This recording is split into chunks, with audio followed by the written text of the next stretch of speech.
कभी सोचा है आपके घर में संतान के रूप में कौन आता है? आइए जानते हैं। अंत तक एक बार अवश्य पढ़े। पूर्व जन्म के कर्मों से ही हमें इस जन्म में माता पिता, भाई बहन, पति पत्नी, प्रेमिका, मित्र शत्रु, सगे संबंधी इत्यादि संसार के जितने भी रिश्ते नाते हैं सब मिलते हैं। इन सबको हमें या तो कुछ देना होता है या इनसे कुछ लेना होता है। नमस्ते दोस्तों, हमारे चैनल में आपका स्वागत है। अगर आप हमारे चैनल पर पहली बार आए हैं तो कृपया हमारे चैनल को सब्सक्राइब करना न भूलें। चलिए अब वीडियो शुरू करते हैं। अगर आपको वीडियो पसंद आए तो एक लाइक अवश्य कर दीजिएगा।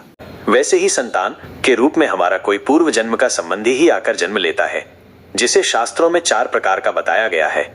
1. ऋणानुबंध। पूर्व जन्म का कोई ऐसा जीव जिससे आपने ऋण लिया हो या उसका किसी भी प्रकार से धन नष्ट किया हो तो वो आपके घर में संतान बनकर जन्म लेगा और आपका धन बीमारी में या व्यर्थ के कार्यों में तब तक नष्ट करेगा जब तक उसका हिसाब पूरा ना हो। 2. शत्रुपुत्र। पूर्व जन्म का कोई दुश्मन आपसे बदला लेने के लिए आपके घर में संतान बनकर आएगा और बड़ा होने पर माता पिता से मारपीट, झगड़ा या उन्हें सारी जिंदगी किसी भी प्रकार से सताता ही रहेगा। हमेशा कड़वा बोलकर उनकी बेइज्जती करेगा व उन्हें दुखी रखकर खुश होगा। 3. उदासीन पुत्र। इस प्रकार की संतान न तो माता पिता की सेवा करती है और न ही कोई सुख देती है और उनको उनके हाल पर मरने के लिए छोड़ देती है। विवाह होने पर ये माता पिता से अलग हो जाते हैं। 4. सेवक पुत्र।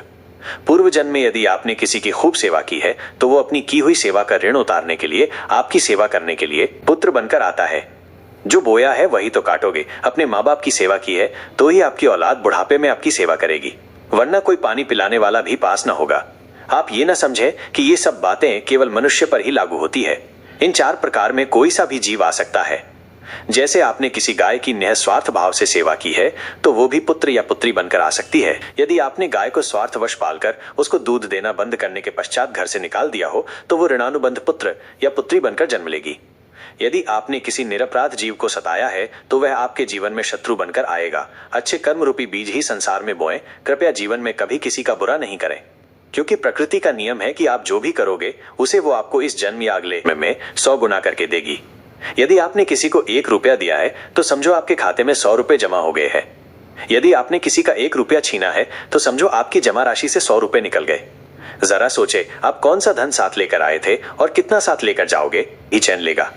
मैं, मेरा, तेरा सारा धन यहीं का यहीं धरा रह जाना है, कुछ भी साथ नहीं जाना है। साथ सिर्फ अर्जन किया हुआ पुण्य कर्म ही साथ जाना है। जो चले गए वो कितना सोना चांदी साथ ले गए।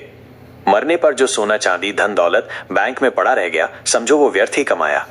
औलाद अगर अच्छी और लायक है तो उसके लिए कुछ भी छोड़कर जाने की जरूरत नहीं, खुद ही खा कमा लेगा। और